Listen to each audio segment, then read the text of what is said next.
Sir ஒரு request sir, நிறைய நீங்க அரசியலுக்கு மக்களுக்கு டைப் பண்ணுங்க. வருஷத்துக்கு ஒரு படமாவது ஒரு படமாவது பண்ணுங்க. அதாவது ஸ்டேஜ்ல கூஸ் பம்ப் ஆகுது அந்த ஆடியன்ஸோட செலிப்ரேஷனும் சரி, வியாபாரம் எல்லாம் தாண்டி அந்த செலிப்ரேஷன் வந்து நான் என்னையும் ஒரு ரசிகனா கூஸ் பம்ப் பண்ணுவேன். தொடர்ந்து படம் பண்ணிக்கிறேன்.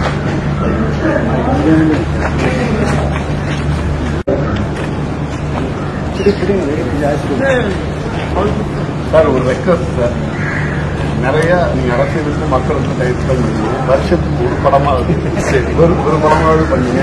அதாவது ஸ்டேஜ்ல கூஸ் பம்ப் ஆகுது அந்த ஆடியன்ஸோட செலிப்ரேஷனும் சரி, வியாபாரம் எல்லாம் தாண்டி அந்த செலிப்ரேஷன் வந்து நான் என்னையும் ஒரு ரசிகனா கூஸ் பம்ப் பண்ணுவேன்.